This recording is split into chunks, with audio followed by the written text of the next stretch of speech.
भैया आईएएस तुकाराम मुंडे जी ने इन तीनों को भी नहीं छोड़ा है। इन तीनों कलाकारों को विमल गुटखा बेचना महंगा पड़ गया है।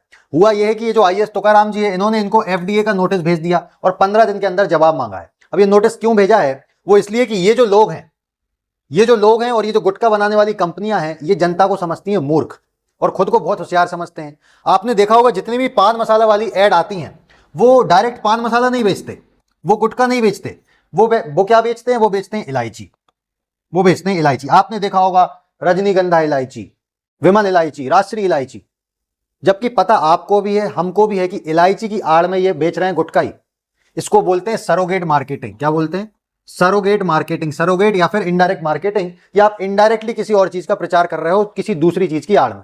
इसीलिए इन लोगों से अगर इंटरव्यू में पूछो तो ये छाती चौड़ी करके बोलते हैं हम तो इलायची बेच रहे हैं, हम गुटखा थोड़ी बेच रहे हैं, हम उसमें देखो पैकेट में इलायची खा रहे हैं हम लोग। तो ये जनता को मूर्ख समझते हैं। इसीलिए ये एफडीए कमिश्नर है महाराष्ट्र के, तो इन्होंने इनको नोटिस भेज दिया है। हालांकि होना यह था कि नोटिस कंपनी को जाना चाहिए था जो ये चीज बना रही है, सरकार को जाना चाहिए था। सरकार को नहीं भेज सकते नोटिस। वो इसलिए नहीं भेज सकते सर, मैं आपको बताऊं, हमारे देश का यह दुर्भाग्य है कि जो भी ऑफिसर भ्रष्ट नहीं है, करप्शन नहीं कर रहा है, अच्छे से काम कर रहा है, उसको क्या सिला मिलता है मैं आपको बता रहा हूं। ये जो आईएएस तुकाराम मुंडे 2005 या 6 के आईएएस के बैच के ऑफिसर है, 21 साल इनको हो गए सर्विस में।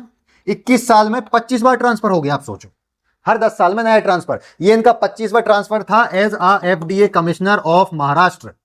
इनका कहना है मुझे किसी भी डिपार्टमेंट में डाल दो, मुझे उससे मतलब नहीं है, मुझे अपना काम करना है। मुझे पता है कि हर एक डिपार्टमेंट में घपला होता है और मैं पैसे लेता नहीं हूं, इसलिए मैं किसी से डरता नहीं हूं।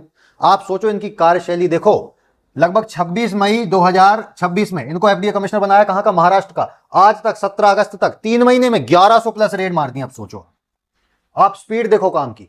1100 प्लस रेड मार दी। लगभग 50 करोड़ का एडल्ट्रेटेड फूड यानी कि मिलावट वाला खाना पकड़ा है इन्होंने। हाई कोर्ट के कैंटीन से लेकर छोटे से छोटे रेस्टोरेंट तक किसी को नहीं छोड़ा। इतना डर का माहौल है महाराष्ट्र में। ऐसे ऑफिसर्स बहुत कम है हमारे देश में, लेकिन उनको सिला क्या मिलता है? 21 साल में 25 बार ट्रांसफर।